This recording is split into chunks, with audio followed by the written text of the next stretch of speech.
Alors, oh, ben, elle va bien avoir 40 ans, hein. Oui. Donc, Marilène Gerlet. Donc, on a eu Marie Gérardin pour le CEIPA ce matin. Et le CEIPA est riche en effectifs de pharmaciens. Presque, presque. Voilà, Marilène Gerlet, merci. Bonjour à tous. Alors Sophie a effectivement un petit peu vieilli, et puis elle n'a pas tout à fait 40 ans encore, maintenant elle a 38 ans. Et à 38 ans, elle est victime d'un AVP avec fracture de l'épaule.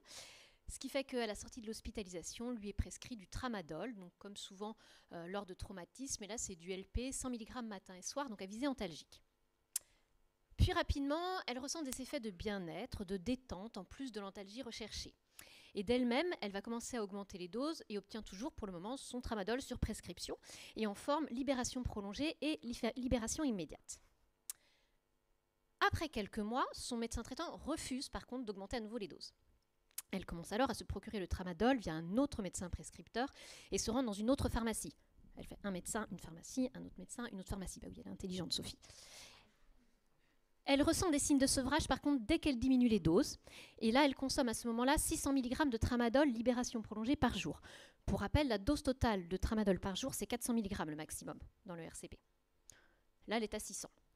Son compagnon commence à lui faire des remarques et la consommation devient l'objet de tensions conjugales.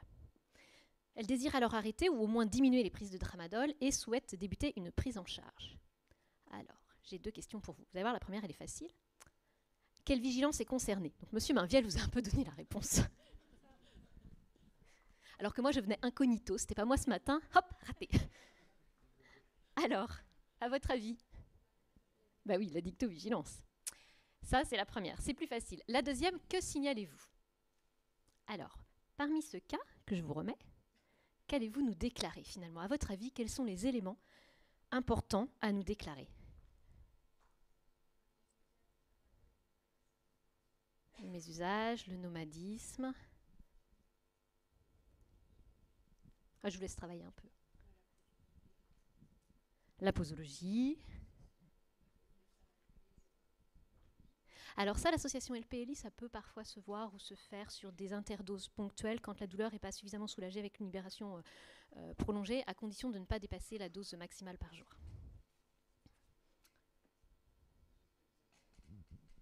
Comment? Le conjoint? Ouais, le conjoint aussi, hein. Ouais, tension conjugale, on est d'accord? Est-ce que vous avez d'autres idées? Pardon? Bah oui, et puis nomadisme en fait. Là, elle fait du nomadisme et elle s'automédique, on est d'accord? Ouais. J'ai pas entendu, pardon. Le manque, les signes de sevrage. En fait, il y a presque tout là. Mais il manque d'autres éléments que vous pourriez déclarer en plus. Alors, quoi nous déclarer? En fait, je me demandais si ça faisait pointeur, mais non. En fait, donc, vous avez les données qui sont liées au sujet, des données liées aux modalités de consommation et puis des critères du trouble de l'usage. Donc ça, je vais y revenir. Ce que l'on a besoin, nous, pour pouvoir déclarer, pour pouvoir avoir un cas, c'est 4 éléments. D'abord, avoir un individu, un sujet. Donc, on peut avoir le nom, mais de manière générale, nous, dans nos données, dans nos bases de données, on utilise quelque chose, tout est anonymisé, le déclarant et également le patient. Mais il faut au moins savoir son sexe ou son âge, avoir quelques éléments qui concernent le sujet. La substance, donc là on l'a, c'est le tramadol. Et puis un effet, donc là on a tous les effets liés à une consommation problématique de tramadol. Dans l'idéal, voilà tout ce que l'on aimerait avoir. C'est-à-dire le sexe et l'âge du patient, sa situation professionnelle et familiale, est-ce qu'il vit seul, est-ce qu'il est entouré, est-ce qu'il a une situation professionnelle, également ses antécédents médicaux et également ses antécédents d'abus et de dépendance, est-ce qu'on a quelqu'un qui a déjà un parcours d'abus ou de dépendance ou pas, donc là pour le cas de Sophie ce n'était pas le cas. Et puis bien entendu tout ce qui va concerner la substance ou le médicament, donc les modalités de consommation, depuis quand, à quelle dose, par prise et par jour. Les voies d'administration, parce que là, Sophie, elle prend par voie orale, mais elle aurait pu le détourner par voie nasale. Hein. Ça existe. Hein. Les effets recherchés, parce que là, vous voyez qu'elle ne prend pas que à visée antalgique, Sophie. Elle le prend aussi pour quoi? Bien-être et détente. Le mode d'obtention, donc là, on a du nomadisme médical et pharmaceutique. Il y en a qui l'achètent dans la rue. Là, c'est pas le cas. Et puis, de façon plus poussée, les critères du trouble de l'usage. Alors, la tolérance, c'est-à-dire le besoin d'augmenter les doses pour avoir le même effet, ou alors un effet qui diminue avec la même dose, mais augmenter les doses pour obtenir le même effet, c'est ce que l'on observe lors de consommation répétée et chronique sur le long cours. Les signes de sevrage à l'arrêt, les doses prises et la durée de prise, donc ça, on l'a dit déjà au préalable. Le désir d'arrêt, c'est ce que l'on voit pour Sophie. Le craving, je ne sais pas si ça vous parle. Oui, hein, le besoin irrépressible, impérieux de consommer, le besoin compulsif, en fait, hein, de consommer. Est-ce que ça lui prend du temps à Sophie? Visiblement oui, hein, parce qu'elle commence à faire du nomadisme médical, elle va voir un autre médecin, un autre pharmacien, c'est pas du temps normal pour obtenir un médicament. Les conséquences sociales, en l'occurrence avec son conjoint. Les conséquences sur la santé, là, il n'y en a pas de rapporté. Et est-ce qu'elle prend des risques, c'est-à-dire est-ce qu'elle conduit alors qu'elle est sous l'emprise de médicaments et que ça n'aurait pas lieu d'être, par exemple. Donc vous voyez, ça c'est très complet, c'est le tableau complet et maximal. Si on a tout ça, on est ravis. Et ça nous permet d'évaluer les données d'addictovigilance et le potentiel d'abus et de dépendance d'un médicament, en l'occurrence du tramadol. Je voudrais juste faire un tout petit aparté. Imaginons que vous n'avez pas tout ça, que vous n'avez même pas un patient, mais une donnée générale, une impression d'augmentation de consommation dans vos structures d'un médicament ou d'une substance ou des choses qui vous sont rapportées. Vous pouvez toujours nous le signaler. On a cette particularité dans cette vigilance qui est l'addictovigilance, c'est de tenir compte également des signaux. Alors, ça peut être, ce qu'on a vu pour le tramadol il y a quelques années, des XAPA, donc des structures qui prennent en charge les patients avec des troubles de l'usage, qui rapportaient avoir de plus en plus de patients qui leur étaient orientés pour des demandes de prise en charge de tramadol dont la prise initiale était dans un contexte antalgique, et puis qui, au bout d'un moment, se retrouvaient dans une problématique de dépendance. Ça, ce sont des signaux. Ce n'est pas un individu, ce n'est pas une déclaration, ce n'est pas un cas, mais c'est quelque chose qui est perceptible et qui, nous, a une importance en addictovigilance. Alors, et après ? Parce que là, vous nous avez déclaré un cas, et alors, que se passe-t-il?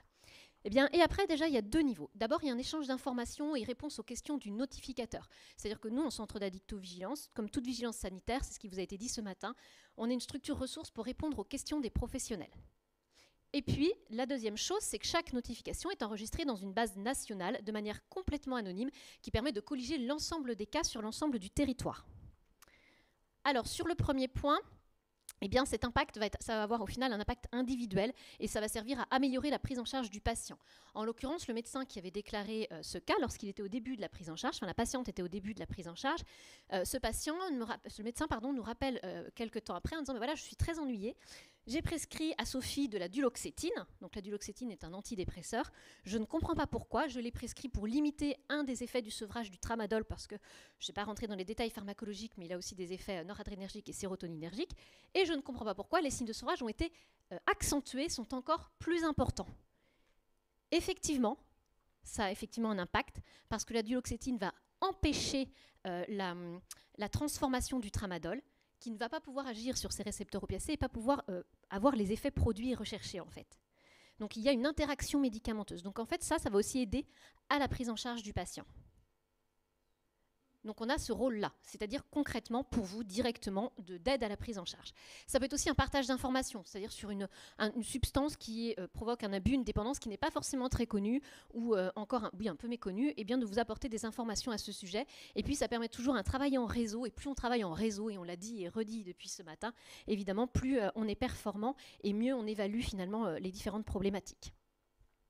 Et pour l'impact individuel, et ensuite il y a un impact populationnel, parce qu'en fait, toutes ces notifications ne servent pas simplement à alimenter une base de données. On vous l'expliquait ce matin pour les différentes vigilances, on a tous un rôle d'expertise à un moment donné, et donc ces informations sont collectées, analysées dans des rapports d'expertise qui sont transmis à la NSM, où on ne regarde pas que ces données-là, des données également internationales, des données d'outils, etc. Et il en ressort finalement pour le tramadol qu'il y a deux profils d'usagers problématiques qui ont été identifiés avec des complications identiques. D'une part, on avait une population qui consommait du tramadol, vous voyez, dans un contexte de douleur persistante, avec des prises pour lutter contre les signes de sevrage.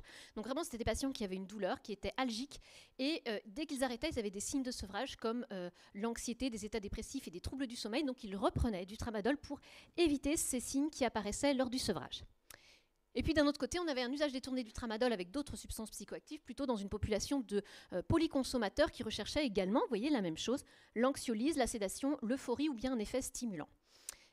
Les notifications ont doublé entre 2013 et 2018. Les mineurs se sont mis à consommer du tramadol, enfin se sont mis, j'exagère. Disons que la part des mineurs parmi les consommateurs de tramadol en addictovigilance a augmenté, et avec notamment des hospitalisations. Donc tout ça, ça aboutit à vraiment un profil d'abus de dépendance très caractéristique, auquel s'ajoutaient des observations de décès. En addictovigilance, on regarde également les décès qui sont liés soit à l'abus de substance, soit à l'abus dentalgique. Et le tramadol, donc dans l'enquête qui s'appelle DTA, mais également dans une enquête DRAMS, donc sur les substances, le tramadol ressortait comme le premier antalgique, voire le second antalgique opioïde, derrière la morphine, responsable des décès en France. C'est la raison pour laquelle il y a eu un changement de réglementation concernant le tramadol, et depuis 2020, la durée de prescription est limitée à 3 mois.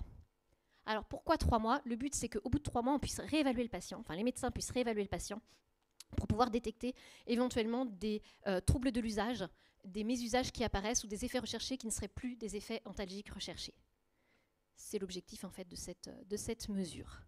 Voilà, donc voilà à quoi ça sert. D'une déclaration, eh bien, on en aboutit finalement à des prises de mesures qui visent à limiter les risques d'abus et de dépendance dans la population générale.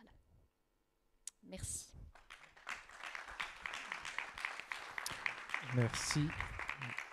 Merci. Oui, c'est vrai qu'on pourrait se demander, après tout, il a tellement d'inconvénients ce médicament qu'il suffirait de le retirer. Hein, mais non, il a aussi un bénéfice-risque intéressant, il ne faut pas l'oublier. Voilà, il ne faut pas se contenter de dire il est dangereux, on le retire. Hein. Je vous rappelle que le tramadol, il est quasiment apparu après le dextropropoxyphène qu'on a retiré du marché parce qu'on l'accusait de tout. Et puis on nous annonçait que le tramadol serait la molécule idéale sans aucun inconvénient. Donc on a retiré Antalvic, Diantalvic et tout pour des promesses de tramadol sans aucun inconvénient. Donc voilà, il faut toujours proportionner un peu les mesures. C'est ça la grande difficulté pour l'ANSM et au niveau européen de la même façon. On garde toujours en tête que les résultats que l'on a, c'est par rapport aux notifications qui nous sont faites. C'est-à-dire que quand on dit il y a la moitié de surdosage, par rapport aux cas qui sont déclarés en addictovigilance, et pas par rapport à la population générale. Et bien entendu, toute mesure qui est prise sur un médicament tient compte de sa consommation. On regarde également les données de vente, en fait. Hein, pour vous dire, quand on fait un rapport que l'on envoie à l'ANSM, on a les chiffres de vente, on a les données de vente également des médicaments. Donc tout est regardé et pas uniquement focus sur nos données d'addictovigilance. Il faut prendre en compte la globalité de la situation et de l'intérêt du médicament dans la population générale.